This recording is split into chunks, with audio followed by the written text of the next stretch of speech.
Hola a todas las personas que nos ven y nos siguen en este canal. Soy Jorge Quevedo. Vamos a continuar con la lectura de este libro de Zecharia Sitchin, Las guerras de los dioses y los hombres. La última parte que presentamos hablaba de esa reunión que los Anunnaki, principales aquí en la Tierra, aprovecharon la visita de Anu y se reunieron aquí y decidieron muchas cosas tomaron decisiones que tienen que ver con el curso de los acontecimientos aquí en la Tierra. Y una de las cosas que ellos decidieron, eso fue después del diluvio, una de las decisiones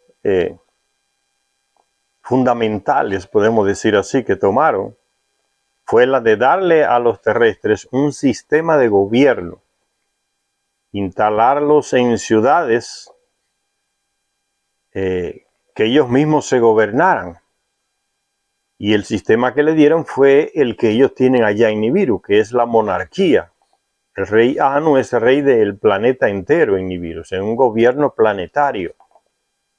Se habla esa lengua, la lengua de ellos allá. Entonces, ese mismo sistema para toda su colonia aquí en la Tierra, ellos se lo dieron a los hombres, a los terrestres, y nombraron el primer rey. Y en las tablillas sumerias está escrito cómo se llamó ese primer rey, en qué ciudad se instaló la monarquía por primera vez. Y cada vez que ellos instalaban la monarquía en un lugar, en una ciudad, ellos le daban como diríamos, hoy un aparato, ¿no? Tecnología pura de ellos, colocaban ese aparato en esa ciudad que era señal de que en esa ciudad estaba instalado el reinado. Después de un tiempo se le daba el reinado a otra ciudad y se llevaba ese aparato, hasta que con el tiempo desapareció. Y dice Zecharia Sitchin, continuando ese tema de cómo se estableció la monarquía, cómo los grandes dioses, los Anunnaki, le dieron ese primer sistema de gobierno a los terrestres, que no conocían sistemas de gobierno, porque quienes gobernaban antes del diluvio eran los Anunnaki. Tenían sus regiones, diferentes regiones, se las repartieron. Incluso en la Biblia, en el Antiguo Testamento, se narra ese hecho de dónde fue instalado el primer rey, cómo se le llamó. Dice el libro de Zecharia Sitchin, en aquella época aún no había realeza en la tierra. Los dioses eran los que gobernaban, eran ellos los Anunnaki.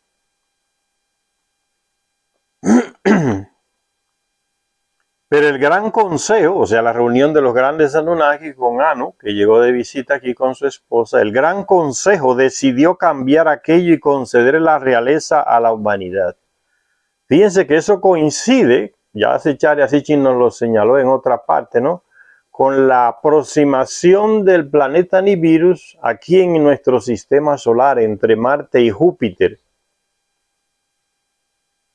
Cuando estaba en esa posición era que ellos viajaban aquí a la Tierra y justamente en ese tiempo era donde se tomaban decisiones aquí en la Tierra que influenciaban los cambios que sucedían aquí en la colonia de ellos, que éramos nosotros aquí en la Tierra. O sea, cada 3.600 años, que es la órbita de Nibiru, llegando aquí a nuestro sistema solar,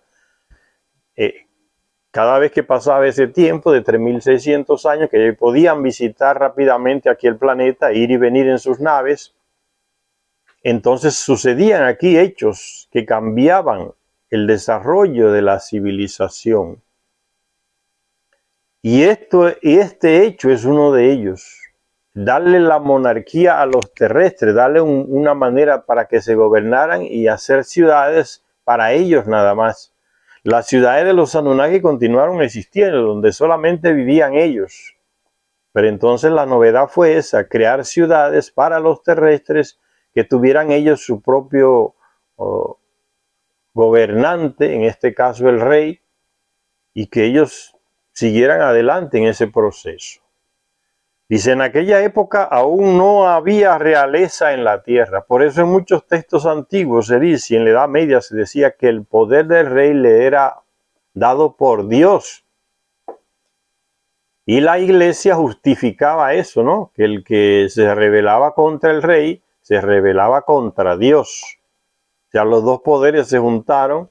Por eso vemos en las colonizaciones que hacían los europeos aquí en América y en África, pues le metían eso a los indígenas en la cabeza, ¿no? Que no se rebelaran contra el rey de España, el rey de Portugal, o el rey de Holanda, o de Inglaterra, porque era un hombre que había sido designado por Dios. Y le decían quién era Dios.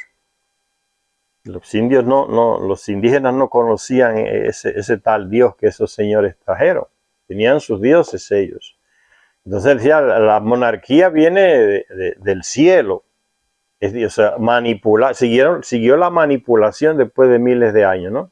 Y el que se rebelaba contra el rey se rebelaba contra Dios, y el que se rebelaba contra Dios pues era un demonio, ¿no? Estaba influenciado por Satanás, que también se rebeló contra Dios, dice en los textos bíblicos.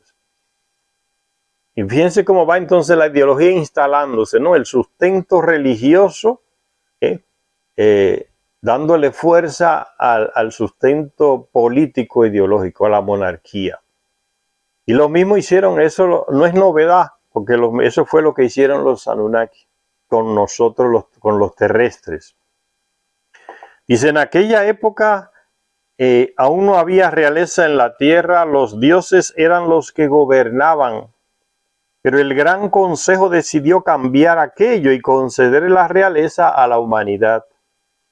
Todas las fuentes sumerias, dice Secharias y Chin, coinciden en que la primera ciudad real se llamó Kis, ahí en Mesopotamia. Los hombres a los que designó Enlil, que era el que gobernaba en esa región de Mesopotamia, era el comandante en jefe de ellos aquí en la tierra. Dice, los hombres a los que designó Enlil como reyes recibieron el nombre de Lugal, que significa hombre poderoso, un Lugal. En el idioma de ellos, un Lugal, hombre poderoso significaba. Entonces el rey era un muñeco de los Anunnaki, diríamos hoy. Ellos son el poder detrás del poder. Y esa estructura continúa hasta el día de hoy.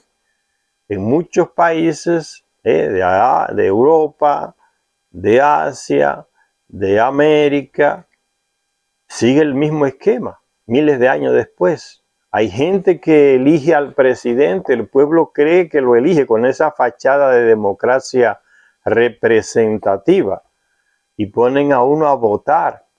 Incluso algunos países te obligan a votar. Si no votas, te multan, te quitan derechos civiles, sociales. En otros países el voto es voluntario, va a las elecciones a votar quien le da la gana. Pero hasta eso sí ha llegado en esa democracia representativa que solamente se benefician los ricos. Entonces, ¿quiénes colocan los presidentes en muchos de estos países? Estados Unidos, Europa, aquí en América, Asia. ¿Quiénes colocan los presidentes? Los grandes empresarios, los poderosos multimillonarios que controlan todo. Ellos son los que colocan los presidentes. El ejemplo más claro de que son los dueños del dinero que colocan los presidentes es Estados Unidos. Es la peor democracia que hay en el planeta. Pero ellos la presentan como que es un modelo, que es la mejor, y se la imponen con las armas a otros. Pues es lo peor que existe. Ustedes ven las elecciones en Estados Unidos. Es una carrera loca de esos candidatos. ¿Por qué? Por ganarse el favor del pueblo. No, es por ganarse millones, es encontrar donantes. Puedes sacar la mayoría de votos y no ganas la presidencia si no tienes más dinero para comprar a quienes. A los llamados representantes, a la Cámara de Representantes, que son los que eligen el presidente. Así es que funciona esa llamada democracia en Estados Unidos. El pueblo es dejado de lado, eso es simplemente un instrumento ahí para que deposite votos, pero no es el voto de él el que decide, son las grandes élites, el 1% que controla a Estados Unidos, elige el presidente. Yo doy el dinero, entonces yo doy las órdenes, así funciona la cosa. Y en otros países nuestros, pues los grandes empresarios que colocan a los presidentes. Te financié la campaña, tú me obedeces a mí, el que da el dinero manda. Entonces son el poder detrás del poder. Y eso eran los Anunnaki. Nombran el rey sin pedirle permiso a pueblo ni a nadie. Y ellos están detrás ahí, decidiendo. Y lo quitan cuando le daba la gana, cuando no hacía, no cumplía las órdenes que los Anunnaki le daban. Entonces el primer rey, muñeco diríamos hoy, esa falsa autoridad diríamos hoy, desde un punto de vista más crítico, ¿no? El título que se le dio fue Lugal, que en ese lenguaje de los sumerios mesopotámicos significa hombre poderoso, un lugar. Y el primer lugar fue electo dice por Enlil, ahí en una ciudad de Mesopotamia donde él gobernaba, llamada Kis, la ciudad de Kis. Y en la Biblia aparece esa información que les estoy dando. En el Antiguo Testamento, en el libro del Génesis, capítulo 10, dice Zecharia Sitchin, los hombres a los que designó Enlil como reyes recibieron el nombre de Lugal, que significa hombre poderoso. Nos encontramos con el mismo registro en el Antiguo Testamento, en el capítulo 10 del Génesis, verso 8 al 10. Dice ese texto de la Biblia, Kis, está nombrando a la ciudad de Kis donde inició el reinado. Kis engendró a Nimrod. Él fue el primero en ser un hombre poderoso, un lugar, o sea, el rey. Él fue el primero en ser el hombre poderoso en el país, que es el país con mayúscula, aquí lo escribe Zecharia Sitchin. ¿Por qué? Porque se está refiriendo a esa región de Mesopotamia, ahí en Sumeria. Y lo elige el jefe de esa región, que es Enlil. Kis engendró a Nimrod. Él fue el primero en ser un hombre poderoso en el país, un lugar, un rey. Y los comienzos de su reino, Babel, pues después de Kis, Babel, Eret y Akkad. Todas ellas, esas ciudades donde se instaló el reinado, en la tierra de Sumeria, de Sennaar, dice el Génesis, Sennaar, Sumeria. Y dice Zecharia Sitchin, mientras el texto bíblico dice que las tres primeras capitales fueron Kis, Babilonia y Eret, las listas de los reyes, otro documento encontrado, mucho más antiguo que este texto del Génesis, la lista de los reyes sumerios afirman que la realeza se trasladó de Kis a Erech y luego a Ur, otra ciudad que estaba más al sur, ahí lo que hoy es Irak, en Mesopotamia, omitiendo cualquier mención a Babel o Babilonia, como se dice en hebreo. Entonces el orden era ese, Kis, Babel, Erech y Akkad. Pero la lista de los reyes dice que fue Kis, Erech y luego se fue a Ur, al sur. Omitiendo cualquier mención a Babilonia, se la dejaron fuera. ¿Quién mandaba en Babilonia? Marduk, que no era del clan de Enlil. ¿Quién mandaba en Ur, la ciudad aquella donde nació Abraham, su padre? Mandaba Nagnar, un hijo de Enlil. Dice, omitiendo cualquier mención a Babilonia, esta aparente discrepancia, dice Zecharia Sitchin, tiene un motivo.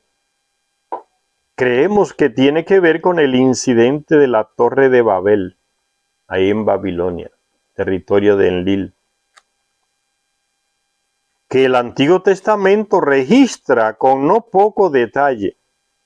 la Torre de Babel. Creemos, dice Zecharia Sitchin, que fue un incidente que tuvo que ver con la insistencia de Marduk en que debía ser él, en vez de Nagnar, que estaba residiendo en la ciudad de Ur, allá en el sur de Babilonia, ahí, lo que hoy es Irak, y era hijo de Enlil.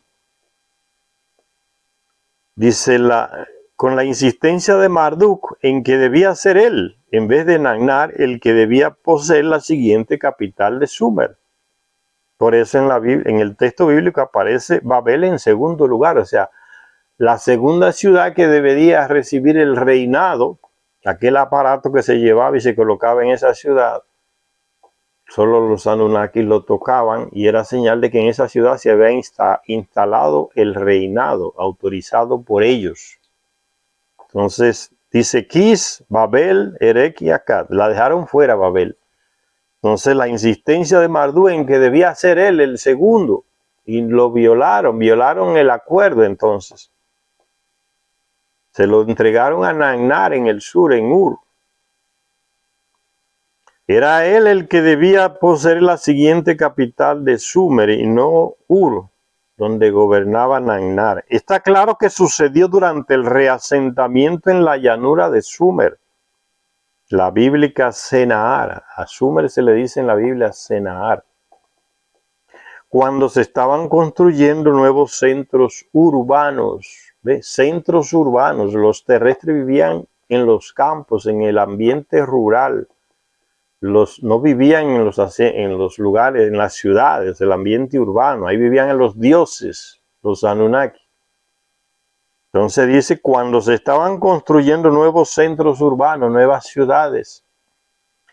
Y dice el texto del Génesis, capítulo 11, del 1 al 9, mientras viajaban desde el este, recuérdense que después del diluvio, después de la lucha de las pirámides, donde Enlil, Marduk y su hijo de Marduk, que era Nahue, se rindieron dentro de la pirámide, donde estaban ahí prácticamente prisioneros. Con la intercesión de la hermana de Enlil y Enki, Ninmat los consiguió librar de la muerte de manos de Ninurta y los llevó a su residencia allá en Tilmún, en la residencia que ella tenía allá en la península del Sinaí. Y que después Enki se reunió con su medio hermano y le propuso unos términos para rendirse. Y Enlil los aceptó. Y uno de los términos fue que Enki debía retirarse con toda su gente que estaban allá ocupando territorio de Enlil, en lo que hoy es Mesopotamia. Retirarse hacia el sur, que es Egipto, que ese era su dominio. Entonces Enki debía retirarse con sus hijos hacia sus dominios en Egipto. Ellos estaban en el este, allá, por el lado de Turquía, de Líbano, Siria, por esa región estaban. Entonces, al ser vencidos, tuvieron que abandonar esos territorios que eran de Enlil y dirigirse hacia el sur. Por eso dice el Génesis 11, y mientras viajaban desde el este hacia África, ¿no?, encontraron un valle en el país de Sennaar. Cabeza dura. Acuerdan que tienen que irse a África a ocupar sus dominios. Cuando vienen bajando desde Mesopotamia ahí, encuentran una villa y se instalan en el territorio. Se violan el acuerdo. Ustedes acordaron que se iban a África a ocupar sus dominios. Estos dominios aquí son de nosotros, del clan de Enlil. Y mientras viajaban desde el este, encontraron un valle en el país de Sennaar y se asentaron allí y se dijeron unos a otros: hagamos ladrillos y cozámoslos al fuego. Y los ladrillos les sirvieron como piedra y el betún les sirvió de argamasa. Se detuvieron en el camino y en lugar de irse a África a ocupar sus territorios, se instalaron en el territorio de Enlil y construyeron una ciudad, Babil. ¿Y quién instigaba eso? Marduk, con sus seguidores Anunnaki, sus seguidores terrestres también. Entonces se instalaron ahí y levantaron esa ciudad, pero no se conformaron con eso. Dice que también estaban levantando una torre de lanzamiento. O sea, el plano era recuperar el poder de las lanzaderas, porque el que controlaba las lanzaderas en el Sinaí tenía el control y el poder aquí en la tierra y podía hasta dar un golpe de estado en Nibiru, porque eran las naves que se usaban para llevar el oro de aquí hacia allá. El contacto con Nibiru estaba en el espacio puerto. Entonces Marduk tiene ese plan de ser el gobernante aquí, sustituir a Enlil, construyendo su propio, centro, plataforma de lanzamiento ahí en esa ciudad donde se instalaron, en el país de Sennaar, o sea, ahí en Sumeria. Hagamos ladrillos y cozámoslos al fuego. Eso se los enseñaron los Anunnaki a los terrestres. Y los ladrillos les sirvieron como piedra y el betún les sirvió como argamasa. Que el betún nace en esa región de Irak. Sale de la tierra, del fondo de la tierra, el betún, como el petróleo que sale, y eso se usa. En muchos países nuestros del Caribe sale petróleo. Emana desde abajo de la tierra, señal de que hay ahí debajo una fuente de petróleo. Fue entonces cuando un instigador, que no dice el nombre, ¿quién fue que dijo hagamos ladrillos y cozámoslos al fuego? No se dice, pero después en los textos siguientes se aclara y se deduce claramente que era Marduk el instigador de estos planes, porque él estaba atrás del poder. Fue entonces cuando un instigador, dice Zecharia Sitchin, anónimo, propuso el proyecto que provocó el incidente de la Torre de Babel. Detenerse en territorio que no le correspondía, levantar una ciudad, levantar un gran templo ahí, una residencia para él, y encima querer levantar una torre de lanzamiento, ahí fue el colmo, y Enlil dijo, esto no lo voy a aceptar. Y ahí se provocó el problema, el acontecimiento de la Torre de Babel que es narrada en la Biblia, y no se dicen todos los detalles, por eso el texto sumerio es más antiguo, porque tiene más detalles. Y se fue entonces cuando un instigador anónimo propuso el proyecto que provocó el incidente de la Torre de Babel. Cuando dijo, vengan, construyámonos una ciudad y una torre cuya cúspide alcance los cielos. Hasta el texto del Génesis que habla de los Anunnaki. Esos textos del Antiguo Testamento, señores, hablan de ellos. No es del tal Yahvé. Eso es manipulación de las religiones del judaísmo, del cristianismo, del islamismo, que quieren reducir lo que eran los dioses, los Anunnaki, reducirlo solo a uno, al tal Yahvé o al tal Alá. Entonces el reduccionismo religioso es que confunde los textos. Todos lo quieren presentar como que es un personaje nada más, un dios. Pero los textos los desdicen, porque ya en el Génesis uno encuentra la contradicción, que no es un Yahvé, porque en el momento se habla de la creación del ser humano, se dice hagamos. Entonces son varios de ellos, porque así fue que sucedió. Fue Enki, su media hermana y su hijo, los que crearon el terrestre con manipulación genética en un laboratorio, de biogenética diríamos hoy. Por eso dice hagamos, son ellos, a nuestra, es plural también, imagen y semejanza. Y por eso en la Biblia dice que cuando fue Yahvé a ver lo que estaban construyendo, la Torre de Babel, dice, le dijo a otros, que no se dice quiénes son, bajemos para ver lo que están haciendo. Era Enlil hablando con sus hijos, ahí en Nippur. Tenemos que bajar y destruir aquello. Ven, no. Los textos antiguos desenmascaran esa pretensión de estas tres grandes religiones de monoteísmo, ¿no? Presentar todo como que es uno nada más, un tal Yahvé. Y los textos dicen, no, son los dioses, son ellos mismos. Dice el texto bíblico entonces en ese sentido de querer manipular todo con el monoteísmo, solo una divinidad, dice, Y Yahvé bajó a ver la ciudad y la torre que los humanos estaban construyendo. Que a los terrestres estaban ayudando a Enlil y a sus otros compañeros Anunnaki a construir la torre de lanzamiento. Y Yahvé bajó a ver la ciudad y la torre que los humanos estaban construyendo y dijo a sus anónimos colegas, que la Biblia no dice, porque todo lo concentra que es un Yahvé, pero es plural que está, dice, esto no es más que el comienzo de sus empresas, según la Biblia dijo Yahvé. Pero ahora vamos a ver que el tipo está hablando con otros.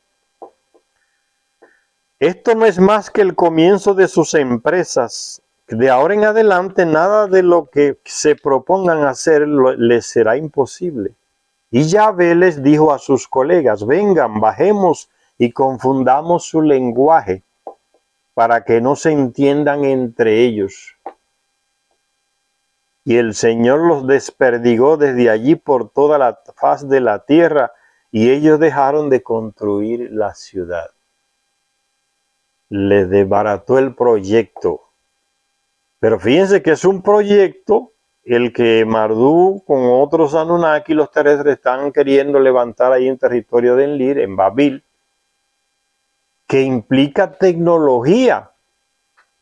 Una lanzadera de naves ahí, o sea, una torre de lanzamiento, la torre de Babel, porque está en la ciudad de Babel. Hay algunas Biblias que hablan de eso, pero es todo manipulado, un puro disparate, de que no, que se querían construir, levantaron una gran torre para construirse un nombre. ¿Quién levanta una torre altísima que llega hasta el cielo, como dice, para colocar un nombre? La cosa más idiota la encontramos en varias Biblias, porque son traducciones manipuladas de los textos. Entonces le estaba diciendo que no es solamente una torre de lanzamiento, se trata de tecnología. Enlil no quiere que los terrestres tengan acceso a tecnología. Aprendan a construir una torre de lanzamiento. Los Anunnaki lo saben, lo pueden hacer. Por eso Marduk emprende con los otros Anunnaki, emprende el proyecto. Pero ahí están los humanos también, ayudando y trabajando. Y ellos podían tener acceso a esa tecnología. Nada de lo que se propongan después de esto les será imposible conseguir. Y es la misma actitud que toma Enlil, que es el Yahvé que está en el paraíso allá, diciéndole a Adán y Eva, si comen de ese árbol del conocimiento van a ser como nosotros, no podemos permitirlo, es la misma actitud, ¿ven? No se quiere compartir la tecnología para que avance esta raza de personas, se concentre entre ellos los Anunnaki. Y aunque los terrestres no fueron los culpados de levantar esa torre de lanzamiento en Babel, fue Marduk y sus seguidores, porque querían el poder. O sea, el problema era entre ellos, problema de poder. Pero que esa construcción implicaba eso, compartir tecnología con los terrestres también, ahí, al construir la torre de lanzamiento. Y exactamente lo mismo pasa hoy, señores. Estados Unidos se ha opuesto la vida entera a que muchos países de América Latina, de Asia, tengan torres de lanzamiento de cohetes hacia el espacio, señor. Los ha bloqueado a todos. Les ha saboteado el proceso a algunos países. Le voy a poner un caso en concreto, el proyecto de Brasil de lanzar cohetes al espacio y colocar sus propios satélites allá. En un estado de Brasil en el nordeste, se llama Maranhão. Ahí hay una base de lanzamiento de cohetes en un municipio que se llama Alcántara, cerca del mar, del Atlántico. Municipio de Alcántara, cerca a pocos kilómetros de la capital de Maranhão, que se llama San Luis, porque esa ciudad fue fundada por los franceses que ocuparon esa parte ahí, se la quitaron a los portugueses y le pusieron San Luis en honor al nombre al rey Luis, no sé cuánto de ahí de Francia en esa época. Y dicen los informes de inteligencia que, y algunos escritos en diarios de Brasil, en periódicos de Brasil, años después de eso, que En los días en que Brasil iba a lanzar un cohete para colocar en órbita un satélite propio, aparecieron en esa ciudad de San Luis varios norteamericanos, todos con maletas donde llevaban notebook y esas computadoras pequeñas, ¿no? De repente aparecieron en unos hoteles ese grupo de personajes que no es normal, nunca aparecieron por ahí antes. Y se instalaron en un hotel todos juntos, norteamericanos, con unas maletas pequeñas y unos... ¿Y qué pasó? Cuando lanzó Brasil el cohete, solo subió casi 1 kilómetro y explotó.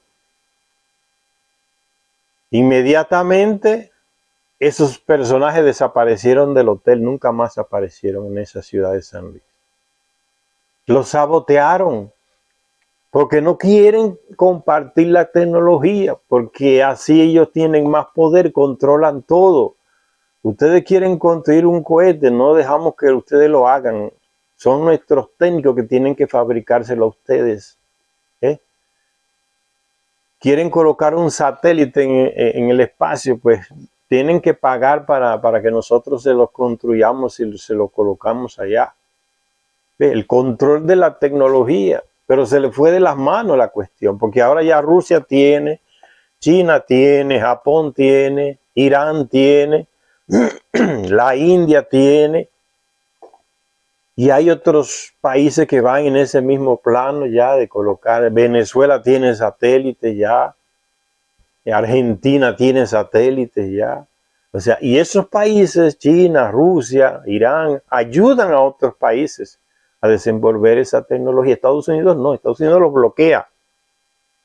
Les destruye los proyectos para que dependan eternamente de ellos. El egoísmo de esta gente. La quiebra moral de Estados Unidos como imperio ya no lo salva a nadie, porque cuando un imperio moralmente se destruye, no se reconstruye más. O sea, vivir así del engaño tantos años, del engaño, del chantaje, del abuso, del asesinato de miles de personas, lanzando bombas nucleares y nadie le toma en cuenta nada. O sea, nunca he llevado a la justicia, se sienten los dueños del mundo, hacemos o deshacemos según lo que nos dé la gana. Eso los ha enloquecido y ya no ven. Perdieron la lógica, la humanidad. Y ahora están desesperados viendo cómo Rusia y China se van enfrente de ellos, la India, y lo dejan atrás. Ese es el destino de los imperios que se comportan de esa manera, abusando. Miren lo que está pasando en África. Ya los africanos se están librando. No queremos más colonialistas aquí. Se nos van. Lo están echando a todos. A los franceses, a los alemanes, a los estadounidenses. ¿Y a quién se están apoyando? En los rusos y en los chinos. Porque ya tienen opciones para defenderse del abuso en que lo tenían los europeos y los estadounidenses en base a las armas más avanzadas. Y ya no es así. Ahora ellos están levantándose y expulsándolos. Y esas cosas no aparecen en la prensa vendida. Hay que leer prensa alternativa, señores. Hay un sitio que se llama actualidad.rt. Es ruso, en español. Hay otro que se llama Hispan TV. Es de Irán. O sea, son muchos sitios alternativos para uno deshacerse de esta basura de noticias que nos manda la TV, la radio, el cine, los periódicos en nuestros países, todos comprados por Estados Unidos. Entonces hay acceso a la tecnología. Enlil no quería eso, pues ya el terrestre va avanzando. Ya tiene naves en el espacio, no tripuladas. Entonces se va en ese camino. Él no quería, pero la realidad lo va sobrepasando. Esa actitud de Enlil está siendo sobrepasada por los terrestres. No lo querían. Si dejamos que tomen del fruto del conocimiento, van a ser como nosotros. No lo quería, pero está sucediendo.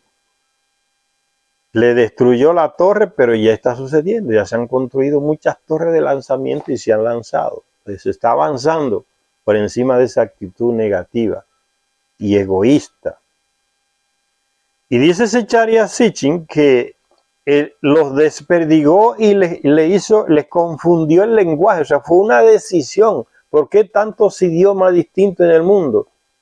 Los lingüistas que dan aulas en las universidades, en las escuelas, por esa ignorancia de estos textos sumerios, no se interesan por ellos, no saben el origen de las lenguas en el mundo, inventan un monte de teorías que son puro disparate.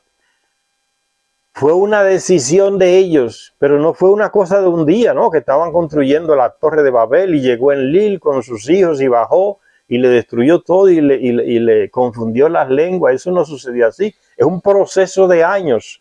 Enlil ordenó, y lo que estoy diciendo se saca de los textos del libro perdido de Enki, que está basado en las tablillas sumerias traducidas, no por mí, por Zecharia Sitchin, que sabía traducirlas y leerlas.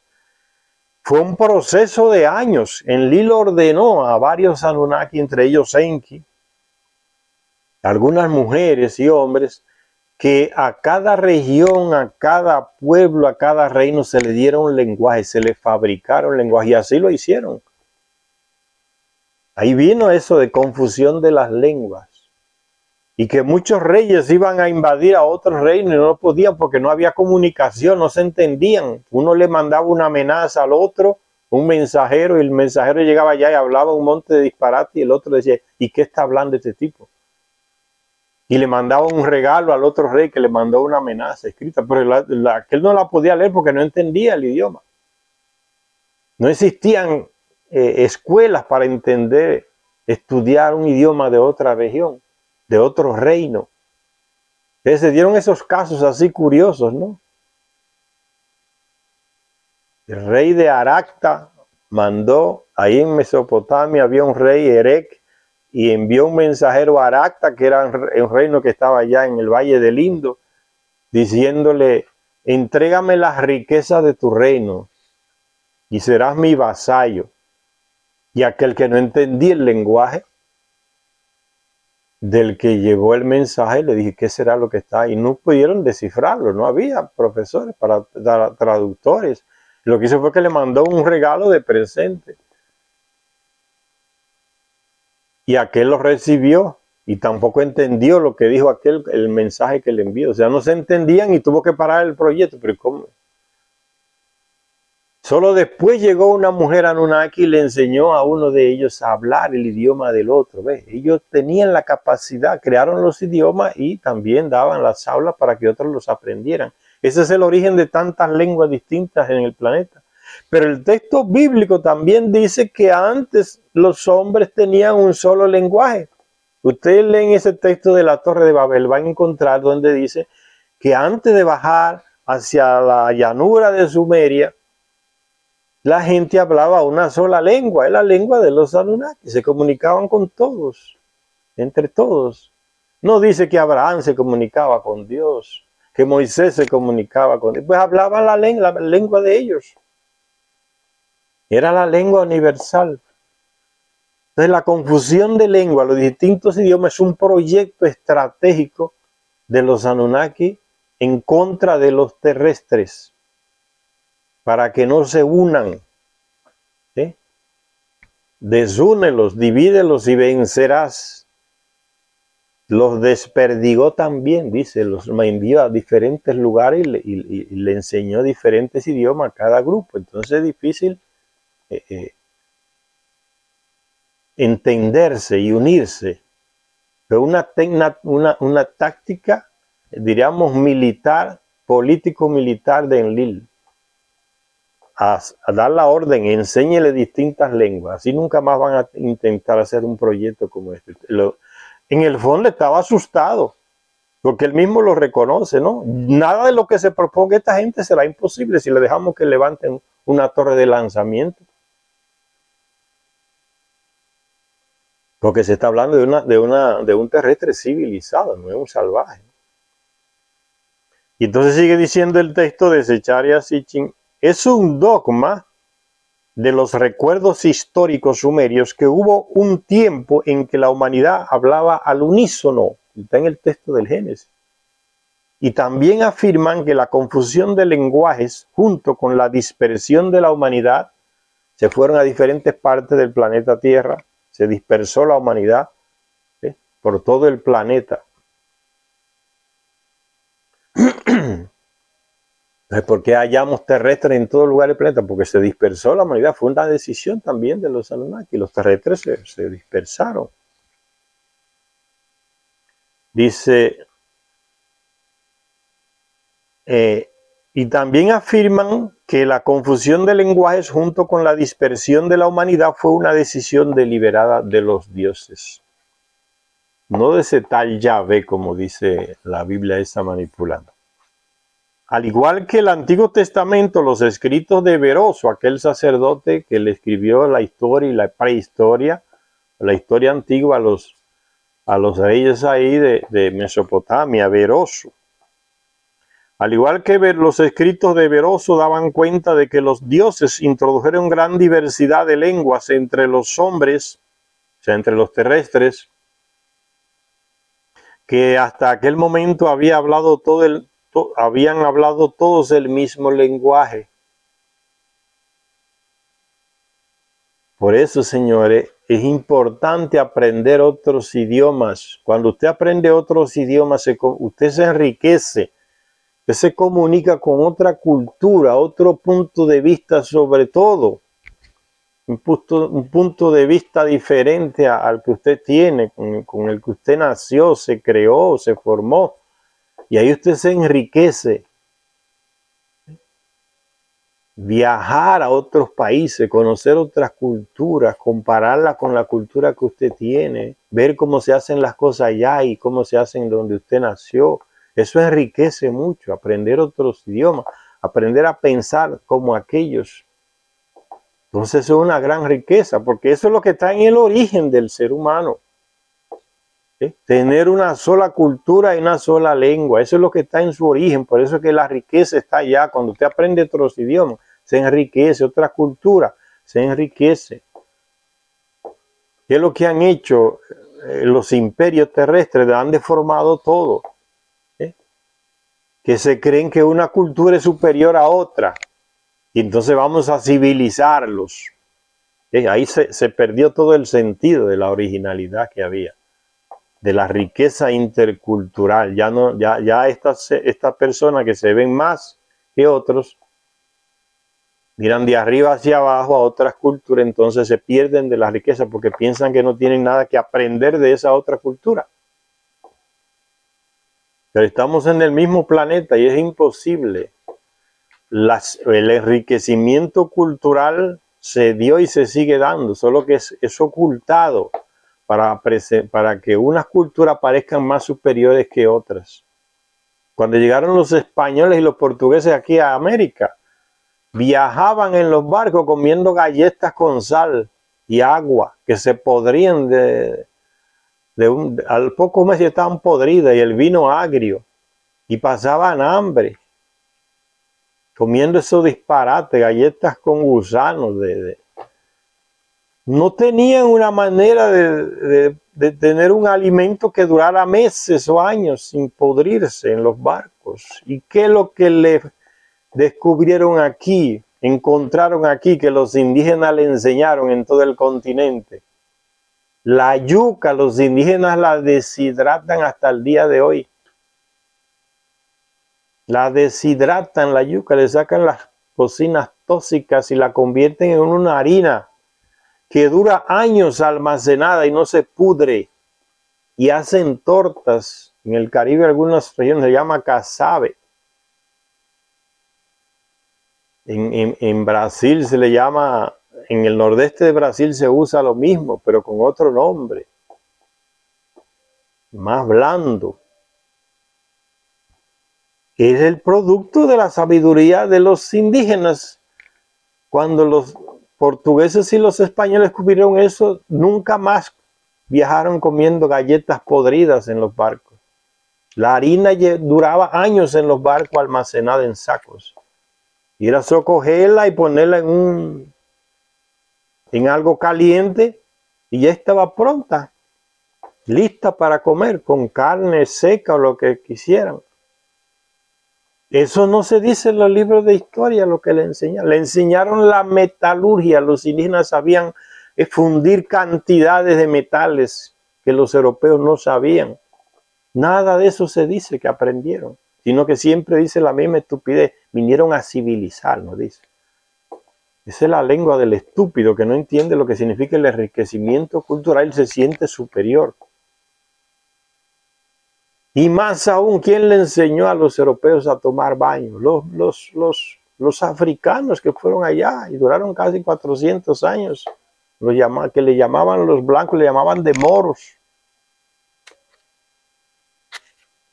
Los indígenas le enseñaron a bañarse, la higiene, y dicen que vinieron a civilizar. Y otras cosas más que no se mencionan. Entonces, dice Zecharia Sitchin que cuando todos los hombres hablaban la misma lengua, algunos entre ellos se propusieron erigir una grande y elevada torre que les permitiera trepar hasta el cielo. Era una torre de lanzamiento. No era para subirse al cielo y mirar la llanura. No es nada de eso. Pero el Señor, enviando un torbellino, confundió sus intenciones y le dio a cada tribu un lenguaje propio. La conformidad de los relatos sugiere la existencia de una fuente común. Entonces, si el relato bíblico y el relato de sumerio de Beroso coinciden, significa que los dos tienen una fuente común, dice Zecharia Sitchin. La conformidad de los relatos sugiere la existencia de una fuente común más antigua, de la que obtuvieron su información tanto los compiladores del Antiguo Testamento como Beroso, el caldeo, ahí en Mesopotamia. Aunque se acepta en términos generales que este texto original no se ha encontrado todavía, eso se acepta en términos generales que ese texto original, que es el común para los mesopotámicos y el biblista, se acepta que no se ha encontrado, pero Zecharia Sitchin dice que sí, fíjense. Aunque se acepta en términos generales que este texto original no se ha encontrado todavía, lo cierto es que George Smith, en su primera publicación de 1876, que fue un investigador de esos que van de Europa ya a Oriente a desenterrar cosas y llevárselas, que después que el Imperio Otomano perdió, cayó, los ingleses fue que agarraron todas esas regiones de Medio Oriente para ellos. Y comenzaron a llevarse tesoros arqueológicos. Hasta el día de hoy lo tienen en los museos. Todas esas tablillas, miles y miles de tablillas. Estatuas, columnas. Eso fue el robo que todavía no lo devuelven. Manía de robarse la cosa de los otros, esos europeos. Y dice Zecharia Sitchin que ese George Smith en 1876 dio cuenta del descubrimiento en la biblioteca de Asurbanipal en Nínive, ahí en Mesopotamia. Él fue allá a excavar y se descubrió el lugar donde estaba la biblioteca de ese rey de Nínive llamado Asurbanipal. Y ahí se descubrieron cientos y miles de tablillas en ese palacio desenterrado, que era una biblioteca también. Y se encontró esa tablilla donde el texto parece el texto base de ese texto bíblico y del mesopotámico. Dice, de un mutilado relato de parte de la historia de la Torre de Babel, y llegó a la conclusión de que el relato se escribió originalmente en dos tablillas. Ese tal Smith llegó a la conclusión en la que él encontró, en la tablilla que él encontró, había 6 columnas de texto cuneiforme, escrito en forma de cuña. Pero solo pudo recomponer fragmentos de 4 columnas. Las otras estaban muy deterioradas o raspadas. Indudablemente es una versión acadia del relato sumerio de la Torre de Babel. Una versión acadia. Akkad, que fue una gran ciudad ahí, junto con Sumeria en el sur de Babilonia. Y queda claro allí, dice Zecharia Sitchin, que el incidente no lo provocaron los seres humanos, sino los mismos dioses luchando por el poder. Los seres humanos no fueron más que unas marionetas en el forcejeo por el poder entre los llamados dioses, los Anunnaki. Recompuesto por George Smith y retraducido por un tal Boscawen en una obra que escribió llamada Transacciones de la Sociedad de Arqueología Bíblica. Este hombre en el volumen quinto escribió 5 volúmenes, parece, o más, no se sabe. En el quinto volumen, este señor, el relato comienza con la identificación del instigador. Recuérdense que en la Biblia no se dice quién es el instigador, sino que alguien dijo, vamos, construyamos una torre. No se dice cuál fue, no se nombra, se generaliza. Pero dice que en este texto dice, el relato comienza con la identificación del instigador. No obstante, los daños en las líneas borraron el nombre del instigador. ¿Qué cosa, eh? La parte que más se necesita de repente está borrada, apagada. Eso me recuerda algo que sucede que no es fortuito. En varias estatuas alrededor del mundo están casi todas con la nariz echada a perder o parte del centro de la cara, de manera que usted no puede identificar el personaje completamente por el rostro. Y no es coincidencia, hay alguien que se dedica a eso, a desfigurar estatuas. ¿Con qué fin? Con el fin de desinformar o impedir el acceso a ese rostro, a esa raza. No es fortuito, señores. Pueden buscarlo en varias culturas. Las estatuas siempre con la nariz cortada. Sobre todo en esas que vienen de Oriente Medio. Son llevadas a Europa. La nariz cortada, deformada. ¿Por qué solo la nariz? Porque así les dificulta la identificación del rostro. El ejemplo clásico de esa política, que no es fortuita, es la esfinge que hay en Egipto. ¿Por qué le cortaron la nariz a la esfinge? En textos del libro Periodo de Enki se nos dice que la esfinge es la cara del hijo de Marduk, Osiris, que fue muerto por su hermano Set. Entonces, esta cuestión de la tablilla, que justamente donde está el nombre del instigador, ahí está apagado, no se puede leer esa parte, no es coincidencia. Dice, los daños en las líneas borraron el nombre del instigador. Solo esa partecita ahí. Los pensamientos del corazón de este dios eran malvados contra el padre de los dioses en Lil. Contra el padre de los dioses se estaba enfrentando. Entonces es lógico que quien está escribiendo es a favor del Lil, contra Marduk. Es un enlilita, es un terrestre a favor del Lil, que escribe contra Marduk y sus seguidores, a los que le dice malvados, que se han enfrentado al padre de los dioses. El comandante en jefe de ellos aquí en la tierra es Enlil, padre de los llamados dioses por los terrestres. Para lograr sus malvados propósitos, corrompió a la gente de Babilonia para que pecara, dice ese texto en esa tablilla, induciendo a grandes y pequeños para que se mezclaran en el montículo. ¿Ven? ¿Cuál fue el pecado? Es un término religioso. No es nada moral, no tiene que ver con moral. Hicieron tal cosa, no sé qué. No, es que se unieron al proyecto de la construcción de la torre de lanzamiento. A eso se le llama pecado. La iglesia, ahora, las religiones convierten el pecado, lo han moralizado todo.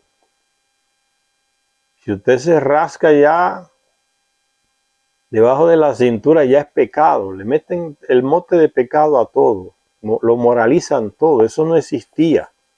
Ese lenguaje lo meten las religiones y se lo aplican a los contrarios de ellos.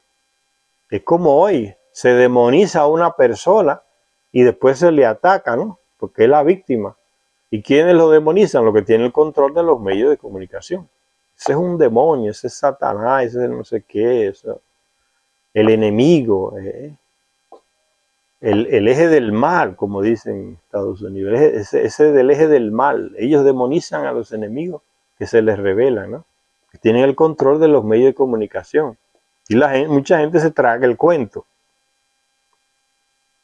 Dice, para lograr sus malvados propósitos corrompió a la gente de Babilonia para que pecara, induciendo a grandes y pequeños para que se mezclaran en el montículo, o sea, en la torre que iban levantando, en el montículo.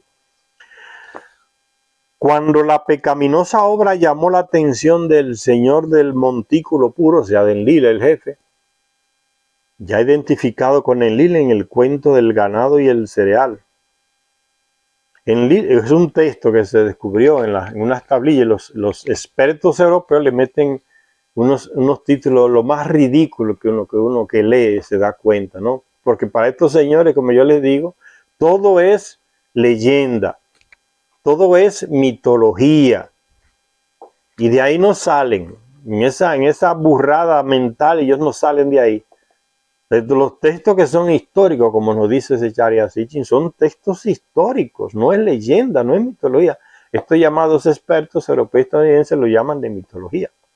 Y le ponen unos nombres ridículos. Oye el nombre. El cuento, dice, el cuento del ganado y el cereal. Donde se narra que Enlil al cielo y sobre la tierra habló. Elevó su corazón al Señor de los dioses, Anu, su padre. Su corazón solicitaba una orden. También elevó en aquel momento, sería su corazón o su voz, a Danquina. ¿Quién era Danquina? La esposa de Enki, madre de Marduk. Dígale a su hijo que deje ese proyecto de levantar esa torre de lanzamiento. Vaya usted que es su mamá, dígaselo. Eso se sigue haciendo hasta el día de hoy. Un tipo fue a asaltar un banco y llaman a la mamá para que le dé un mensaje por teléfono. Mi hijo, deja eso, entrégate. Es lo mismo que sucede hoy, señores. Estas no son cosas que miles de años atrás ya se perdió. Mitología no, leyenda no. Son cosas que pasan hoy. Si seguimos con las mismas actitudes de ellos. Enki va donde la mamá, Danquina, la mamá de Marduk. Díganle a su hijo que dé ese proyecto. Está buscando a alguien que interceda. Pero la mamá apoya al hijo, como hacen muchas madres hoy. Que sea ladrón o sea bueno el hijo o sea inocente, lo apoyan. Pero hay madres serias que también tienen los pies plantados en la tierra, que lo dicen claro a los hijos.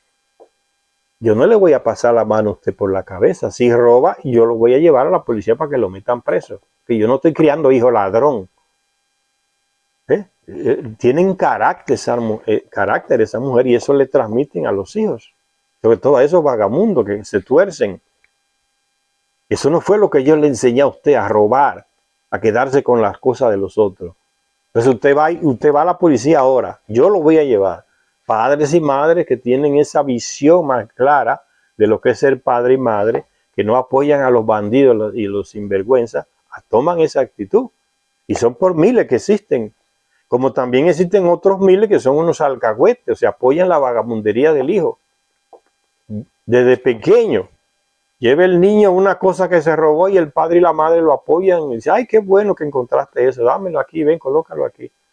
Y el tipo pues sigue creciendo y sigue robando porque el padre y la madre le alabaron esa hazaña que hizo. Cuando el tipo es grande y le dan un cargo, ¿a qué es que va a hacer? Lo primero que va a hacer es un esquema para ¿qué? Para robar el dinero del pueblo. Sea diputado, sea senador, sea político, sea militar, sea lo que sea. A robar porque ya desde pequeño le viene la manía. Nunca le dieron por la mano con una chancleta, como una sandalia que le doliera, que le picara, que se fuera llorando o le arrancaran una oreja, que pitara del dolor para que deje de estar cogiendo las cosas de los otros. Muchos no le hicieron eso los padres y la madre y hoy son grandes ladrones y están presos y lamentándose porque no le dieron una buena zurra, una buena pela, como se dice, para que dejara de hacer lo mal hecho. Porque hay gente que así es que se va por el camino correcto. Cuando le dan un buen tape en la cabeza, mientras le están hablando, no hace caso. Mientras le están dando palmaditas en la mano, no hace caso, se burla de usted. Cuando usted le agarra y le retuerce la oreja, casi se la arranca,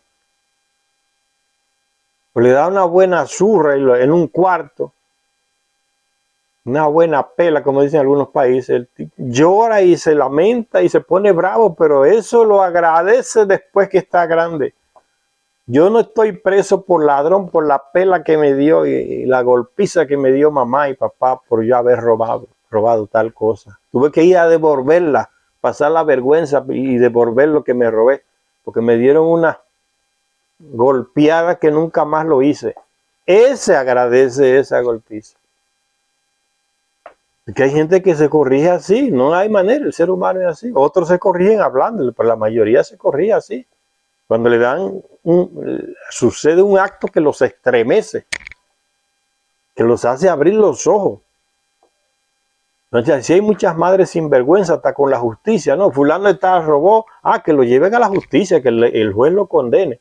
Pero si fue el hijo, no, pero espera ahí. Entonces hablan con el juez, y el juez, no, que ese es mi primo, que ese es mi abuelo, que ese es mi tío, que ese es mi sobrino. Y hacen unos rejuegos que al final terminan pasándose la justicia en medio de las piernas. Solo porque es mi hijo, mi primo, mi abuelo, mi tataranieto, mi amigo. El principio de la justicia lo dejan de lado. Se lo pisan, le ponen el pie encima, se le echan a los puercos. Así hay mucha gente que crece de esa manera y eso es una desgracia después para la sociedad, porque hay países, miles de países, sobre todo en nuestro continente, que lo tiene hundido en la miseria es la maldita corrupción de esa gente que desde pequeño no se lo corregían solo pasándole la manita en la cabeza. Y él, pues, si es así, entonces vale la pena robar, porque es solo una palmadita en la mano y pronto. Bueno, vale la pena seguir robando. Y el juez lo defiende porque es su primo, ¿no? No puedo mandar a mi hijo preso. Al otro sí, pero a tu hijo no. Entonces la justicia, ¿qué es lo que es? Un paño sucio que tú lo coges y se lo pones aquí o allá donde te convenga. Así que se vive mucha sociedad y así no avanza en la sociedad, sino así se promueve la corrupción y la sociedad cada día va degenerando y produciendo una basura humana, violencia, pobreza, miseria, gente sin honor, sin honestidad, sin escrúpulos a la hora de robarse, matar. No importa que otros se mueran de hambre.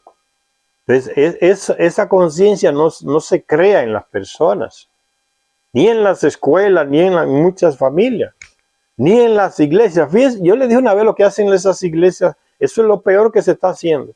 Esas iglesias llamadas cristianas y la católica también y otras. Llega un tipo ladrón y corrupto y le dice al pastor que le haga una oración.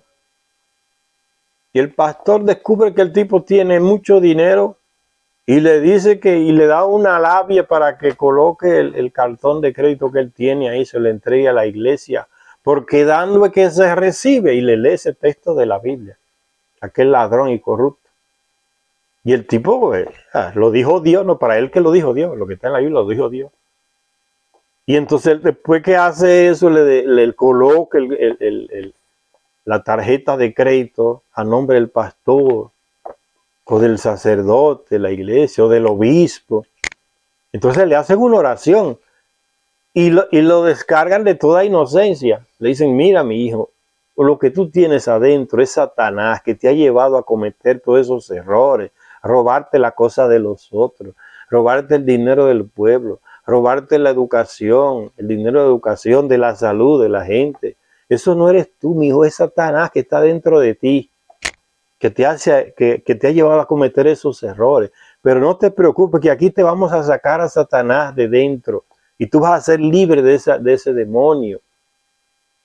Y le hacen una oración y fuera Satanás, para aquí, para allá hay una gritería y el tipo sale feliz de la vida. Que no soy yo, yo no soy responsable de lo que yo hice.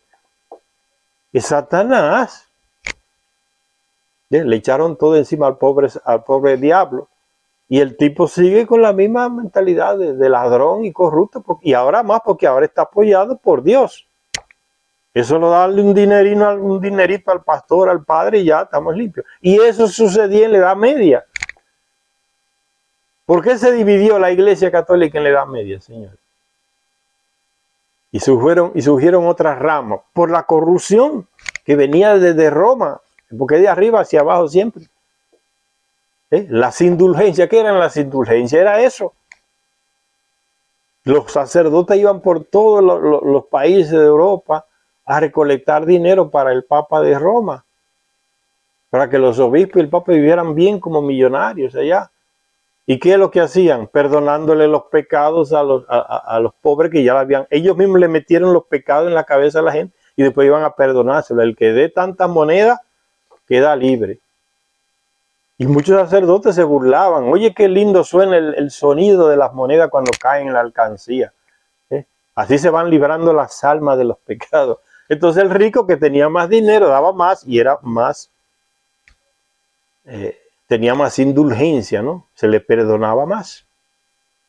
Esa corrupción sigue hasta el día de hoy. O sea, lo que le estoy diciendo no es nada normal, se sigue dando. Cuando esa mentalidad se infiltra en las sociedades. Y seguro que muchos de ustedes han vivido esas cosas. Tú quieres crear un hijo parásito, ladrón, dale todo lo que te pida. Y él va a crecer pensando que lo que él tiene se consigue sin esfuerzo. Porque todo lo que yo necesito mi mamá me lo da. ¿Por qué? Porque aquella alcahueta burra entiende que crear hijos es darle todo lo que ella no tuvo. Esa es la mentalidad de muchas madres y padres con los hijos. Le voy a dar todo lo que yo tenga, le voy a dar todo lo que yo nunca tuve. Entonces aquel tipo se acostumbra a que le den, que le den, que le den, no hace ningún sacrificio para conseguir nada. Cuando es grande, crece con la mentalidad, ¿no? Las cosas que me ayudan, que me acomodan, se consiguen fácil. Pues a robar, a vender droga. No, yo no voy a trabajar, eso es demasiado sacrificio. Lo aliciaron, lo dirigieron por el camino equivocado, los mismos padres y la madre. Lo deformaron y también lo deshumanizaron. Y entonces sigue diciendo aquí la lectura que Danquina apoyó a su hijo. Enki fue a decirle, mira Danquina, habla con tu hijo, dile que no siga con ese proyecto, no lo vamos a permitir, estos son mis territorios, llámale tú la atención. Y Danquina dijo, yo apoyo a mi hijo. Ese es el tema que estamos tratando, ¿no? Aplicándolo hasta el día de hoy. El apoyo de la madre, del familiar al otro. Y dijo ella, con mi hijo haciendo, dice. Dijo esta Danquina. En el incompleto versículo que sigue, Danquina afirma que su número, su rango numérico estaba por tratar. Ellos tenían un rango numérico, los Anunnaki, ¿no? El 60 es de Anu, el 50 era de Enlil, y se lo transmitía a Ninurta, a sus herederos. El 40 era de Enki, a sus herederos se lo transmitía. O sea, eran unos números que ellos se asignaron, pero que no era solamente un simple número. Eso implicaba muchas cosas a nivel social, ideológico. Tener un número. Y sigue diciendo el texto, más tarde, de Sicharia Sitchin, la porción legible de la columna 3 de esta tablilla sigue hablando de los esfuerzos de Enlil por hacer desistir al grupo rebelde de sus planes de levantar la torre de lanzamiento en Babil. Y entonces, elevándose en un torbellino, que es una nave pequeña que ya se la mostré en el penúltimo o antepenúltimo video de estos, le mostraba un torbellino, ¿no? Un antiguo, en textos antiguos diseñado y un actual. Siguen apareciendo ese tipo de naves. Un torbellino, una nave pequeña no se puede transportar 3 o 4 personas y armas también llevar. Entonces dice que es una nave elevándose en un torbellino. O sea, no es que se armó un remolino de aire y él se subía. No tiene nada que ver con eso. Es un tipo de nave, un torbellino. Por eso Sicharia Sitchin lo escribe con mayúscula, torbellino. Que en el lenguaje sumerio dice Nunannir, un torbellino. Elevándose en un torbellino Enlil del cielo a la tierra habló, o sea, desde arriba le dirigió la palabra, con un altoparlante, diríamos hoy, como hacen esos helicópteros hoy, igual, cuando están en una región donde hay muchos narcotraficantes, van, o muchas personas en el tránsito en las calles, le habla desde el helicóptero y se escucha la voz clarísima. O desde el carro, desde la policía, o sea, tienen altavoces para... Él le habló desde encima, es algo normal, no es nada extraño. Elevándose en un torbellino, del cielo a la tierra habló, pero por su sendero no fueron, o sea, no le hicieron caso a lo que él estaba diciendo. Se enfrentaron violentamente contra él. Cuando Enlil vio esto, descendió a la tierra, pero ni siquiera su presencia en el lugar cambió nada, la actitud de lo que estaban queriendo levantar la torre de lanzamiento. En la última columna de la tablilla leemos que al no conseguir un alto de los dioses no tuvo más elección que recurrir a la fuerza.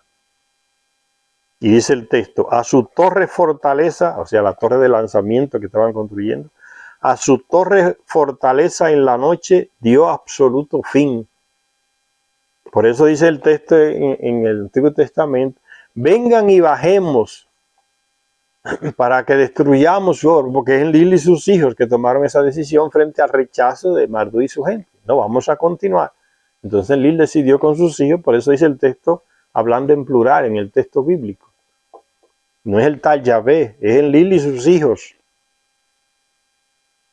A su torre fortaleza en la noche dio absoluto fin, en su furia una orden dio también, una gran dispersión fue su decisión, lo dispersó. Dio la orden de que se confundieran sus designios, varias lenguas, enséñele en varias lenguas a cada grupo. La carrera de ellos detuvo. Entonces no fue que él llegó allá y le mandó cañonazos a la torre de Babel así y por efecto de magia salieron todo el mundo hablando un idioma distinto. No, nadie en el mundo habla un idioma distinto sin aprenderlo primero. Entonces fue un proceso de años, como ya les dije. Enlil le ordenó a varios Anunnaki, hombres y mujeres, que le enseñaran a cada región un idioma distinto. Y le fueron dando clases poco a poco, la gramática de ese idioma se la fueron enseñando, hasta que se asumió esa lengua. Y hacían eso en diferentes lugares. No fue algo que cayó del cielo así, como mágico. Siguió el proceso normal que se sigue hoy para aprender una lengua. Que estudia la gramática, las partes de la gramática de esa lengua, la pronuncia, se va adaptando la lengua a esa pronunciación desde que son pequeños, desde niños, y ahí ya se le va colocando esa lengua como la lengua materna. Es un proceso de años. Eso lo determinó Enlil, o sea, fue un proyecto de él para dividir y dispersar. Dice Zecharia Sitchin, el antiguo escriba mesopotámico terminó el relato de la Torre de Babel con un amargo recuerdo. Debido a que ellos contra los dioses se rebelaron con violencia, violentamente lloraron por Babilonia. Mucho lloraron. El ataque destruyó todo y mucha gente tuvo que salir corriendo para no morir en el ataque. Lo dispersaron, o sea, la obra que estaban construyendo le entristeció y muchos lloraron y tuvieron que esconderse y irse a otros lugares. La versión bíblica también cita a Babel, Babilonia en hebreo, como el lugar donde tuvo lugar el incidente. El nombre es significativo, pues en el original acadio, Babli, significa puerta de los dioses. O sea, el lugar por el cual los dioses entraban y salían de Sumeria. Esa ciudad, Babil. Está un poco al norte de Mesopotamia, Babil. Casi quedaría hoy en lo que es territorio de Siria. Mientras Siraki está allá al sur. Toda esa región de Mesopotamia. Por ahí están las ruinas de Babil todavía. O yo estoy equivocado. Es Babil actualmente está en el territorio de lo que es Irak. En la época de ellos quedaba al norte de Sumeria, que estaba más al sur, y Ur, que estaba más al sur de Irak. Pero Babil todavía está, Babilonia está todavía, las ruinas están ahí. Hay un famoso rey que vivió ahí, que levantó un gran palacio, ¿no? Los jardines de Babilonia, ese rey, con un palacio enorme con unos jardines. Está en Irak, no en Siria, como yo dije. Que era la ciudad de Marduk. En esa ciudad, ahí tenía su templo grandísimo, de varios pisos, como se dice. Se le llamaba el Esagila. Una casa como una torre grande, ¿no? Y ahí murió. Ahí murió. Ahí su cadáver lo cuidaban los sumos sacerdotes que administraban su residencia, que es el templo de él, ahí en Babilonia. Ahí lo encontró muerto su hijo Alejandro Magno, era hijo de Marduk, con la mujer del rey, con la mujer del rey Felipe o Filipo de Macedonia.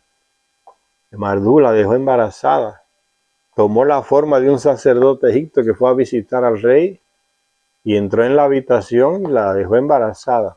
Ahí nació Alejandro el Grande. Por eso en la comidilla del palacio del rey macedonio Felipe era esa, ¿no?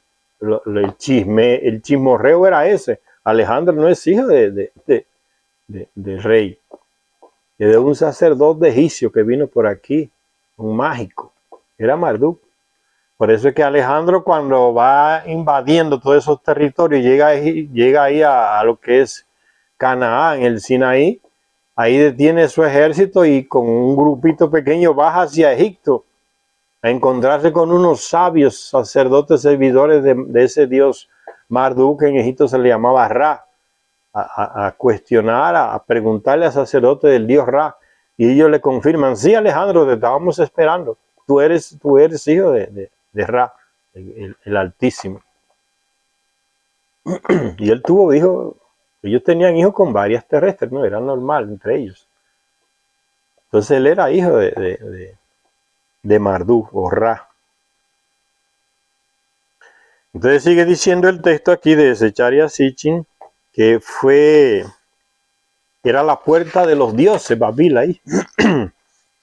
Fue allí, según la narración bíblica, donde los conspiradores planearon construir una torre cuya cúspide alcance los cielos, lo que hoy es Babilonia en Irak. Las palabras son idénticas a las que componen el nombre del Sigurat, una pirámide de 7 niveles, el Sigurat.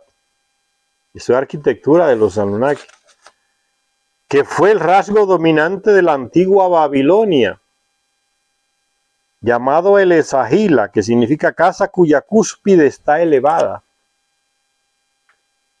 Les voy a poner una foto cuando edite el vídeo, cuando publique el vídeo, le voy a poner una foto de cómo era o podía ser la residencia de Marduk, el Esagila. Los textos bíblicos y mesopotámicos, basados indudablemente en una crónica original sumeria, bíblicos, recuerdan que hablábamos al principio, los textos bíblicos y los mesopotámicos de Beroso tenían la misma cosa, y se dicen, tiene que haber un documento común a los dos. Ahora ya al final él retoma lo mismo, dice: los textos bíblicos y mesopotámicos, basados indudablemente en una crónica original sumeria, concluye Secharia Sitchin, nos cuentan así el mismo incidente, el intento frustrado de Marduk por evitar la transferencia de la realeza de Kis a Erech y Ur, porque habían dejado de lado a Babel. Y Secharia Sitchin dice: ¿por qué eso sucedió? Por el hecho de querer construir ahí en Babel una torre de lanzamiento. Por eso fue dejada de lado, no se le dio el reinado, porque ¿quién daba el reinado? Ya se lo dije, en Lil, él era que elegía a quién iba a ser el lugar, o sea, el hombre poderoso, el rey. Entonces no se lo dio a Marduk, porque Marduk se le reveló, le iba a construir una base de lanzamiento ahí en su propio territorio, entonces no le dio el reinado. Por eso pasó de Kis a Erech y después a Ur, no de Kis a Babilonia, como estaba como decía el Génesis.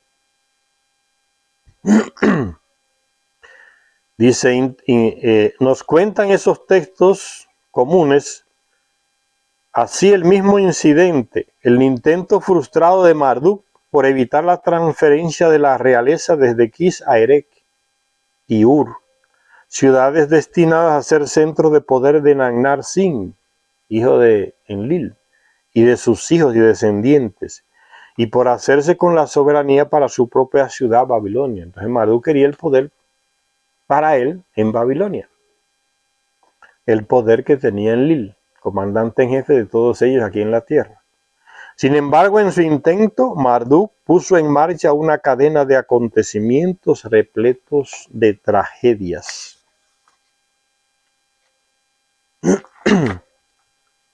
Marduk provocó unos acontecimientos, unas tragedias, con esa actitud de querer construir ahí en su ciudad, en Babil, una torre de lanzamiento. Provocó guerra y él tuvo que refugiarse en esa guerra huyendo de Ninurta. Tuvo que refugiarse entonces en esa gran pirámide ahí que está en su región, que era Egipto, ¿no? La región de su padre Enki. Ahí se metió ahí, y como pasó antes en la primera guerra y en la segunda guerra, pues los enemigos que son de él, que son Ninurta y su gente, los rodean, entonces ya usted está preso.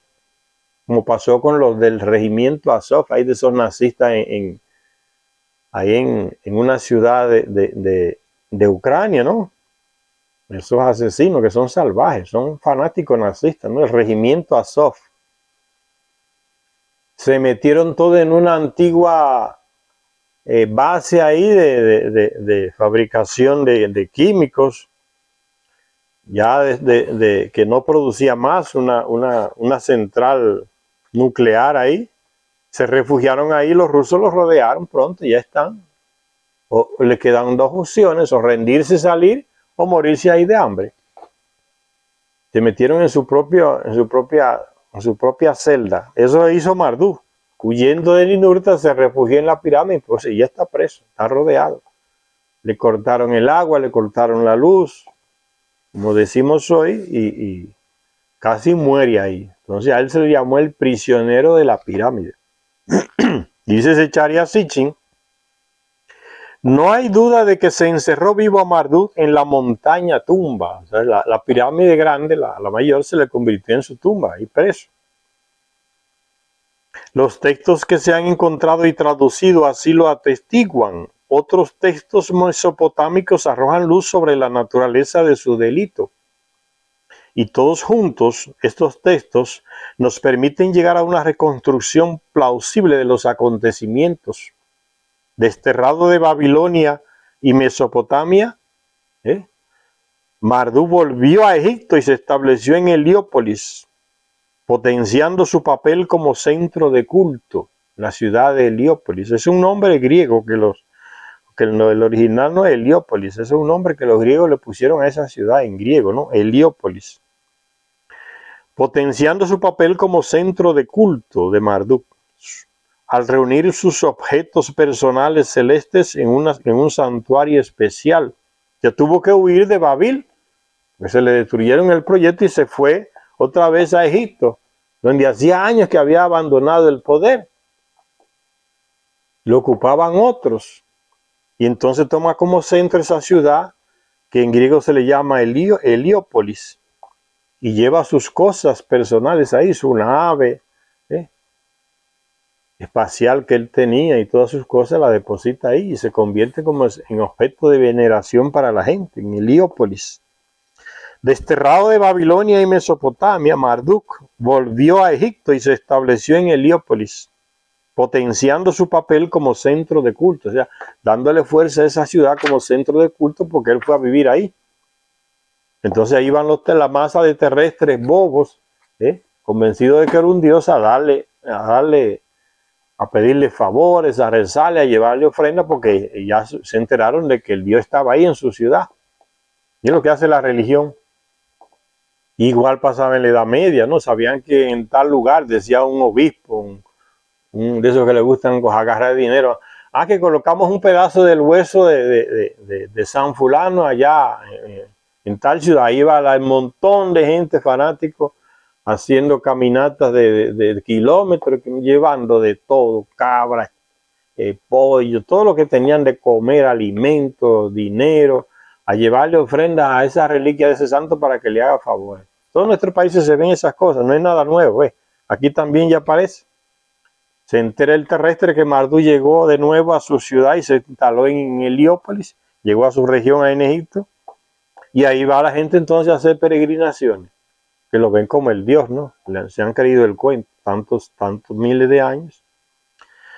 Entonces se establece en Heliópolis, que se convierte en un centro de peregrinación mucho tiempo después. Pero al intentar restablecer su hegemonía en Egipto, Marduk se encontró con que las cosas habían cambiado desde que se fue de allí, en su intento de golpe de estado en Mesopotamia, en Babil, construyendo la torre de lanzamiento y haciéndose con el poder total que tenía en Lil. ¿Y qué pasa cuando llega a Egipto, a su región? Ven, ahora se enfrenta a un hermano de él, que ya está ahí instalado. Dice, aunque Tot, que es Ningisida, el que ayudó a crear a los terrestres junto con su padre Enki y con la media hermana de Enki, que es Ninmah, aquella que vino de Nibiru también. Ese Tot, ese Ningisida, que él encuentra a Ningisida ahí en el lugar de él, porque Enki lo nombró, porque Marduk se fue a Babilonia pensando que iba a agarrar el poder allá. Entonces abandonó Egipto y Enki nombró a Ningisida ahí, ese llamado Tot en Egipto.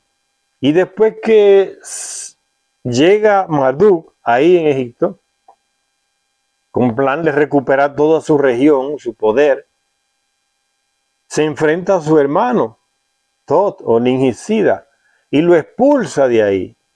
¿Y dónde se va Ningisida con un grupo de sus seguidores, que eran africanos negros? Se va a Centroamérica, a Mesoamérica, que era territorio de su amigo Ninurta, del clan de Enlil, y lo deja establecerse en Mesoamérica.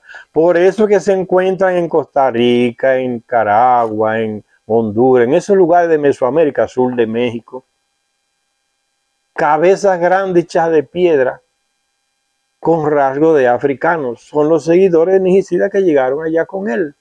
Y allá, como se le llamó a Ningisida, Quetzalcóatl, Gucumás y otros nombres que le dieron según la región de los indígenas que vivían allá. Es el mismo tipo que va allá. Por eso esas cabezas de negros allá, que todavía hay mucha gente de que llamado experto y volviéndose loco. ¿Y cómo que se construyeron estas cabezas de negros africanos aquí? Si esto supuestamente era territorio de indígenas. Se meten unas teorías estúpidas porque no leen los textos antiguos y ni creen en ellos. Y Secharia Sitchin fue y visitó esas caras allá, con una perfección que solo los Anunnaki lo podían hacer con la tecnología que tenían, diseñar una cara en piedra. Allá están, esos son los negros seguidores de Ningisida, Quetzalcóatl, la serpiente emplumada. Ya se los expliqué por qué los terrestres decían la serpiente emplumada, le llamaban a Quetzalcóatl, o a Tok, o Ningisida. Porque ellos veían como la nave de él se elevaba y dejaba una estela de humo que con el viento se iba distorsionando como si fuera una serpiente, y la cabeza era la nave. Emplumada, tiene plumas, puede volar, elevarse como un pájaro. Por eso le llamaron la serpiente emplumada, era él en su nave, que ellos lo veían y se iban, elevándose en el espacio. No es nada extraño, señores, todo normal. Solo hay que saber explicar las cosas y no confundirlas con esos expertos europeos estadounidenses, porque solo buscan desinformar con la terquedad de ellos. Y entonces llega ahí a Mesopotamia, a Egipto, Marduk, expulsado de Babilonia, de Mesopotamia. Dice, aunque Tot, según parece, no planteó una lucha por la supremacía, y Nergal y Gibil, que son hermanos de Marduk, hijos de Enki, estaban lejos del centro de poder, un nuevo rival había aparecido. Mientras tanto, ¿quién? Dumuzi, que moraba ahí en esa región de Egipto, en el Alto Egipto. Hijo menor de Enki, cuyos dominios tenían fronteras con el Alto Egipto. estaba mostrándose como un pretendiente al trono de Egipto, pero Marduk llegó a reclamarlo. No, aquí eran mis territorios, ustedes me los devuelven. Y se encuentra con esta situación, uno de sus hermanos está ahí en el trono. En la próxima lectura vamos a seguir leyendo qué pasó entonces en esta lucha por la vuelta de Marduk a su región en Egipto, antigua región, y el conflicto que se da entre él y algunos de sus hermanos por la supremacía en esa región. Ahí ven, ellos siguen luchando por el poder y los territorios. Hasta la próxima lectura, esperamos que esto le haya ayudado a todos los que nos ven. Ven ustedes cómo en medio de los videos intentamos adaptar las cosas a la realidad nuestra, diaria, para que estas lecturas no se queden como hacen los europeos, no, que son leyendas antiguas, que son mitologías, son cosas actuales, son historia nuestra de la que podemos aprender el día de hoy. En el pasado está el futuro, como decía Enki. Gracias a todas y a todos por esta atención. Hasta la próxima lectura.